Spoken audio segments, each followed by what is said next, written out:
¿Qué tal? ¿Cómo les va? Bienvenidos a Contaminación Cero. Se dice naturalmente que la política está dominada por el marketing, que cada vez más lo que hay en la superficie de los discursos políticos son eslogans, simples consignas y no mucho más que eso. Y que faltan políticas reales, concretas, para solucionar algunas cosas. En el caso de la ciudad de Buenos Aires, en los últimos 8 años, hemos visto la consolidación de un eslogan, la ciudad verde. Una ciudad verde que, para quienes la recorremos diariamente, solo parece estar representada por una cantidad X de kilómetros de ciclovías para poder andar en bicicleta. Pero la ciudad verde en realidad es una ciudad gris, una ciudad con muchísimas carencias desde el punto de vista ambiental y fundamentalmente con muchísimos problemas ambientales que repercuten negativamente, claro está, en la calidad de vida de la población. La ciudad de Buenos Aires, por más que se autotitule por parte de su gobierno la ciudad verde, no es ni más ni menos que una ciudad con serios problemas ambientales derivados, la mayor parte de ellos, de una historia, de una construcción social que nos ha traído a donde nos ha traído. Esta introducción tiene que ver con la conversación que vamos a mostrar hoy. Una conversación con alguien que ha estudiado las cuestiones del ambiente principalmente desde la historia, tratando de demostrar que los lugares actuales a los que llega la política no son casualidad, sino que son causalidad. Y en el caso particular de la ciudad de Buenos Aires, Antonio Elio Brailovsky, de él estamos hablando, escribió este libro, que es la historia de la ciudad de Buenos Aires, la historia ecológica de la ciudad de Buenos Aires. Y en él nos muestra claramente cómo el ambiente es una construcción social, una construcción histórica y una construcción ideológica. Vamos a ver la conversación con Brailovsky.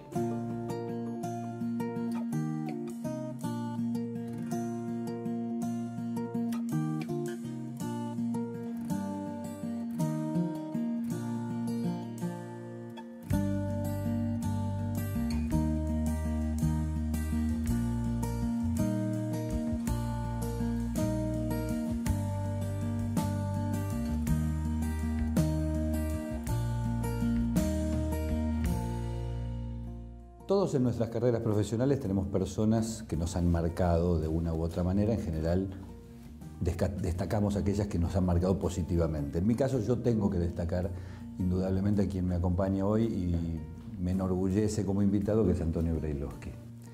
Así que no solamente te agradezco por estar acá, sino por haber estado durante todos estos años.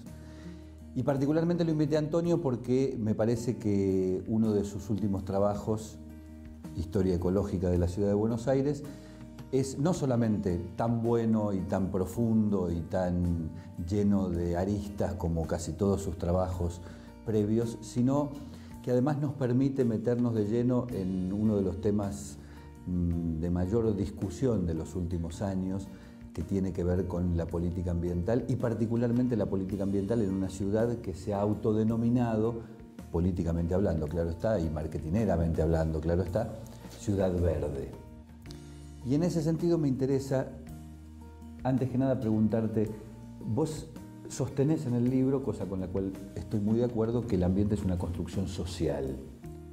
¿Cuál es el resultado en la ciudad de Buenos Aires de esa construcción social?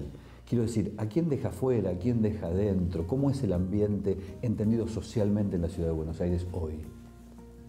Un dato interesante, además, gracias por invitar, pero un dato interesante es cómo aparecen las villas en los mapas oficiales de la ciudad de Buenos Aires. Aparecen como espacios vacíos.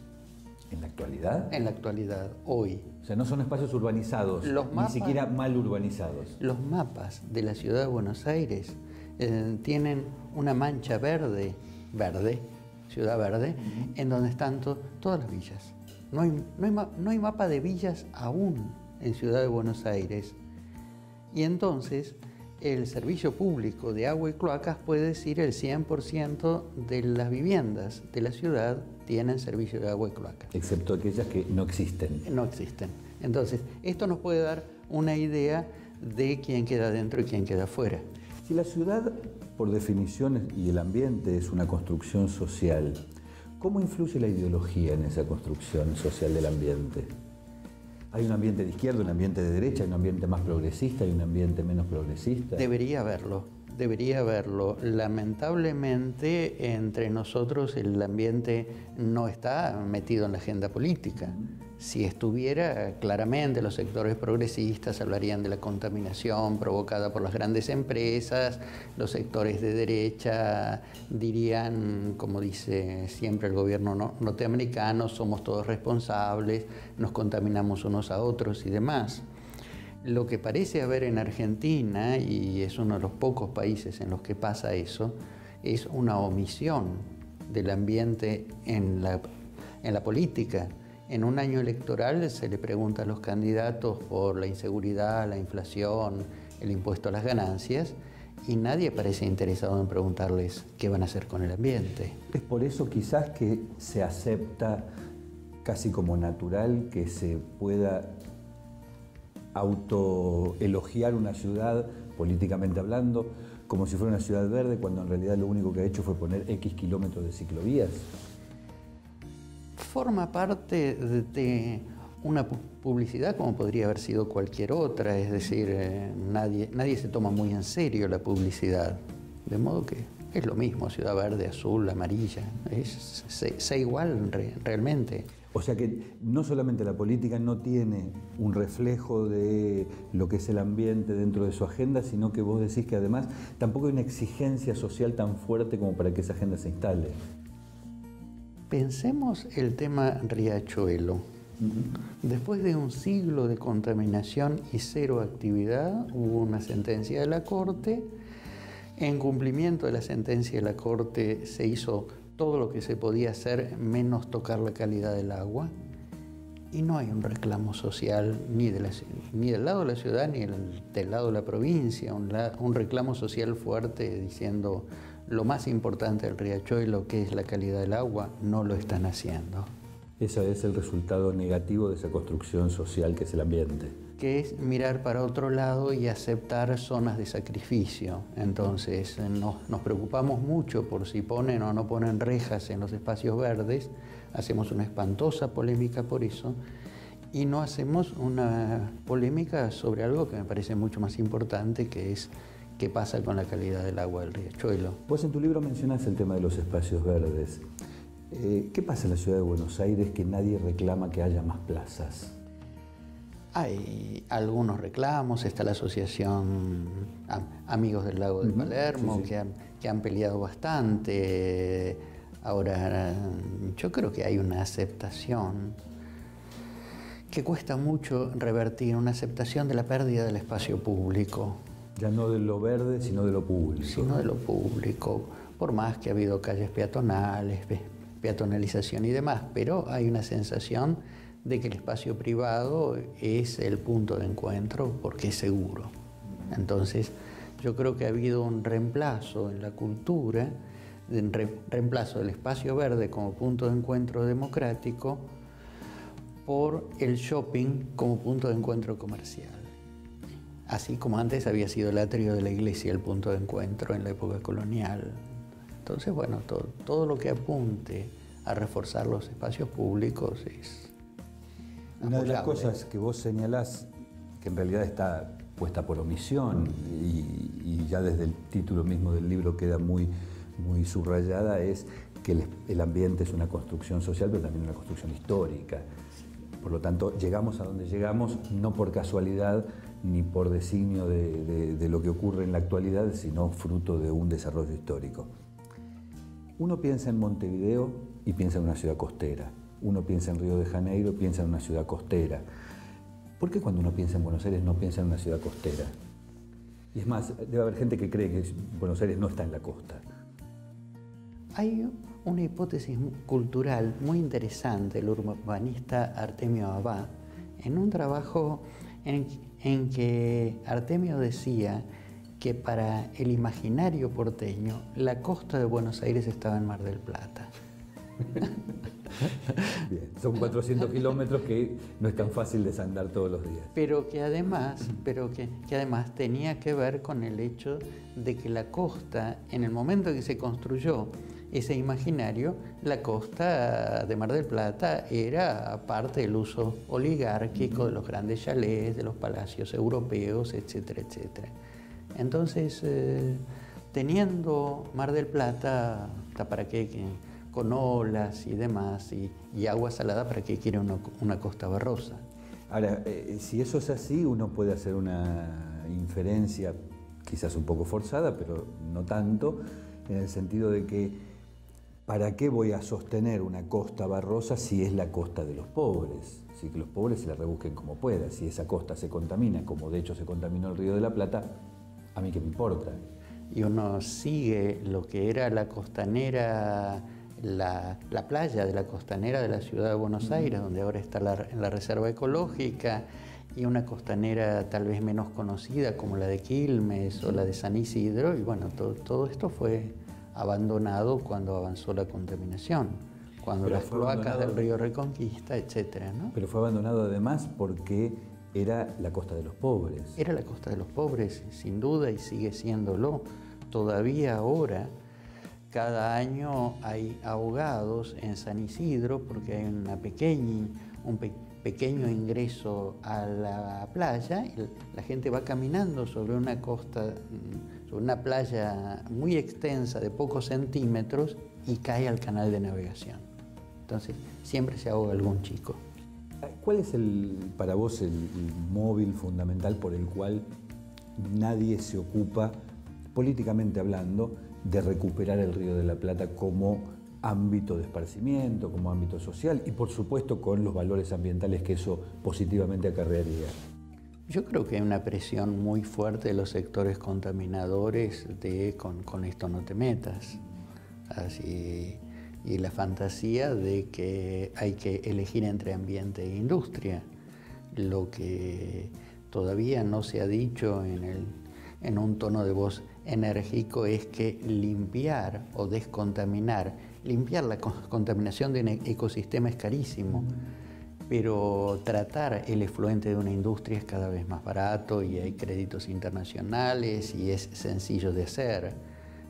Los industriales han jugado con la idea o con el chantaje de que si nos obligan a limpiar el efluente, cerramos y dejamos a la gente en la calle, y algunos políticos lo han creído y otros han simulado creerlo.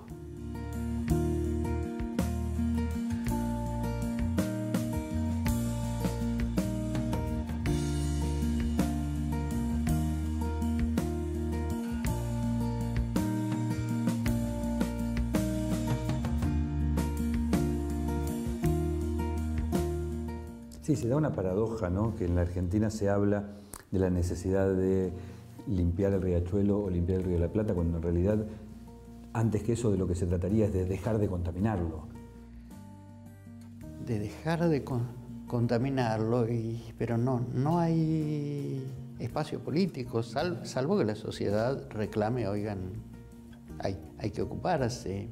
Cuando uno hace el seguimiento, a medida que va bajando la marea, desde el río Reconquista, Tigre, río Luján, hay una mancha negra que va bajando y que uno puede seguir en un bote, en una lancha, acompañar la mancha negra que viene del río Reconquista, Tigre, río Luján, a la costa del Río de la Plata y termina en las tomas de agua y uno dice, caramba, aquí hay que ocuparse de esto en serio. Y no seguir mirando para otro lado y no seguir engañando a la gente con el argumento de que si depuramos el efluente se quedan todos en la calle. Volviendo a la construcción histórica del ambiente, sí.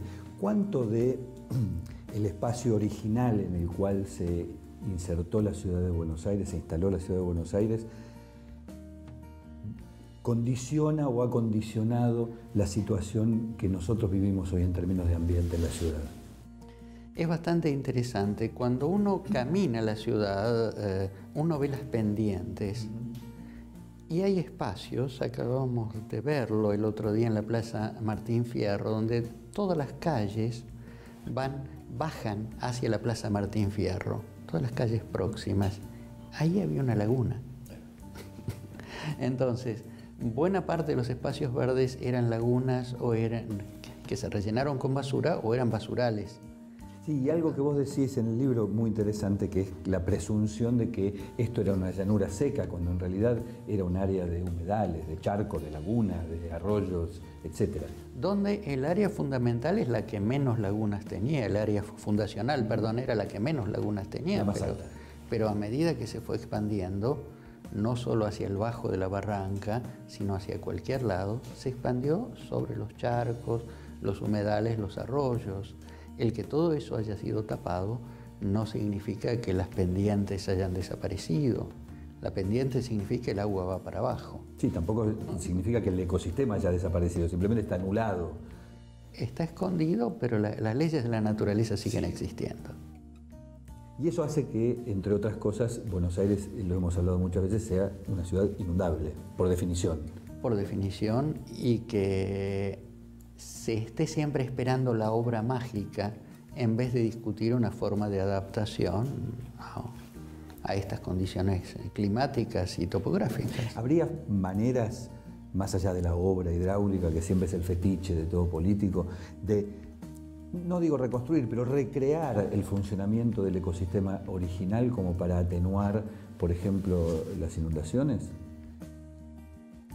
Hay una experiencia que se hizo en Bogotá, que fue destapar un arroyo entubado y transformarlo en un parque lineal. Y yo creo que estas cosas en algún momento hay que empezar a discutirlas. Realmente necesitamos mantener escondidos todos los arroyos y necesitamos construir con muchos pisos y con muchos pisos para abajo de sótanos de estacionamientos al lado de los arroyos. ¿O necesitamos transformar el arroyo en algo paisajístico? Que además cumpliría una función ecológica que, una vez más, atenuaría el impacto, por lo menos, o por lo menos lo mitigaría relativamente. Por supuesto, y una función ecológica y social.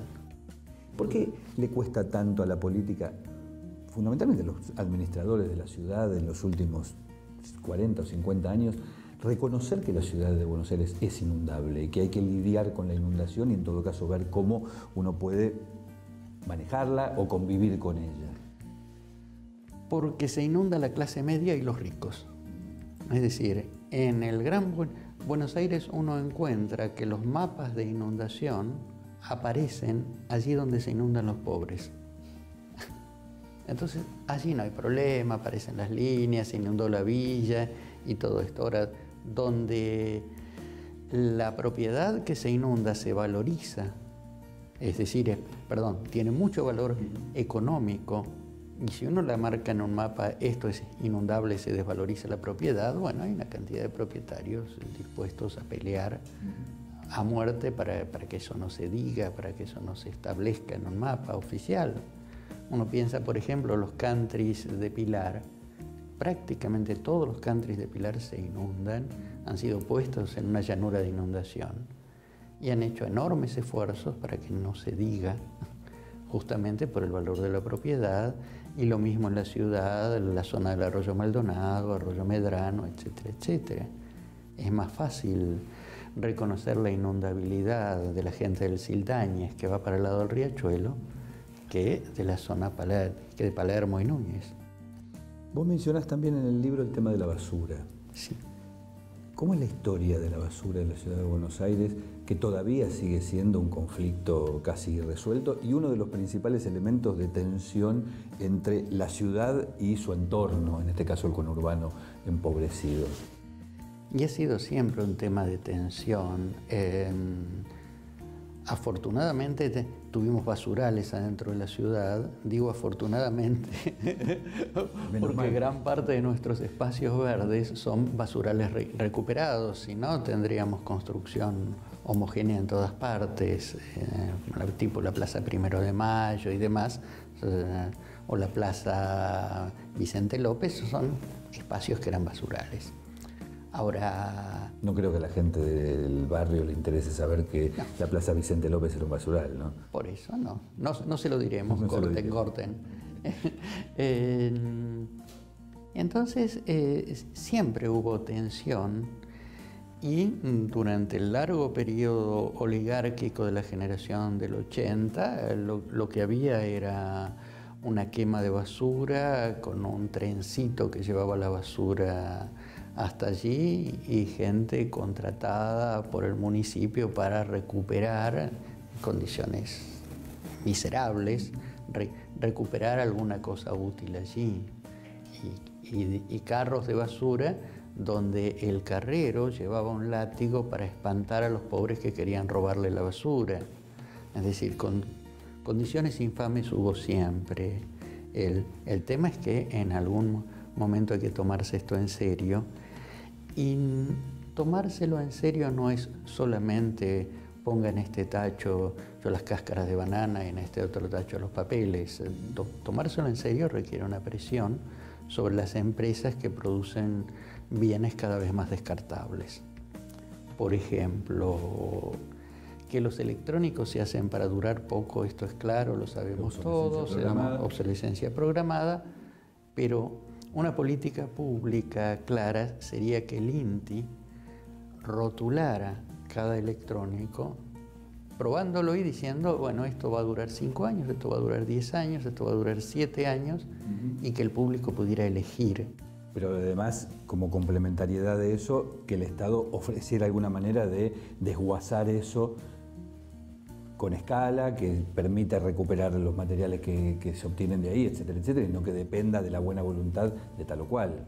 Porque además hay un simulacro de sitios de recepción de pilas, que es un simulacro porque llega una pequeñísima fracción de las pilas, y hay algunos grupos de buena voluntad que reciclan computadoras, con 2 o 3 hacen una o con 4 hacen una, justamente para recuperar la parte útil.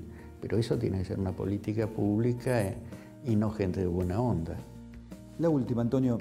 Sí. Volviendo a la idea que para mí es una idea central en el libro, de que el ambiente no es un problema de la naturaleza que ocurre afuera de nosotros, sino que es una construcción social y no una construcción natural, te pregunto, ¿la ciudad de Buenos Aires está, su ambiente, es decir, donde vivimos, está moldeada históricamente por la especulación inmobiliaria? Ha sido el poder político más fuerte de la ciudad casi desde la fundación, es decir, el dinero inmobiliario es el más grande de cualquier negocio que se haga en la ciudad y por tanto es el que más influye en las decisiones urbanísticas que se tomen, y el que es más, el sector inmobiliario es el que es más tenido en cuenta por los sectores políticos de A, de B y de C, es decir, los progresistas y los reaccionarios siempre miran al negocio inmobiliario como su fuente de consejos sobre qué hacer con la ciudad. El problema es que eso no tiene resultados solo sobre aquellos que invierten, sino sobre los que lo padecen después, porque la ciudad termina siendo para todos en sus beneficios y en sus perjuicios. Teniendo en cuenta que siempre los beneficios y los perjuicios tienen actores sociales distintos.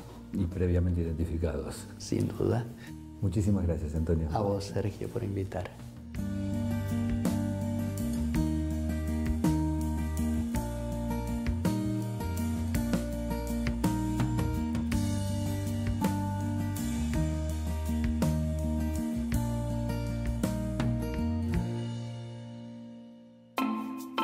Como vimos recién en la conversación con Antonio Elio Brailovsky, las cuestiones del ambiente son muchísimo más profundas, muchísimo más ricas que lo que habitualmente nos ofrece la clase política a partir de sus eslogans y de sus discursos muchas veces vacíos. La política ambiental es riquísima y quizás por eso mismo es que se la opaca, se la oculta, se la deja de lado. La ciudad de Buenos Aires no es precisamente una ciudad verde. Es una ciudad, insistimos, con muchas dificultades, desde el punto de vista ambiental y desde otros, claro está. El riachuelo, el Río de la Plata, la basura, la falta de espacios públicos y dentro de ellos espacios verdes, las inundaciones, la no capacidad de respeto del ecosistema en el cual está instalado originalmente la urbanización de la Ciudad de Buenos Aires, la especulación inmobiliaria como elemento que moldea precisamente la fisonomía de toda la ciudad. Todo esto estuvo en la conversación con Brailovsky, con una conclusión central. Nada de todo eso es posible ser resuelto, ser abordado con algún grado de éxito, si no existe política ambiental, mucho más allá de los eslóganes, los discursos y las consignas. Muchísimas gracias por haber estado ahí. Nos vemos la semana que viene en Contaminación Cero.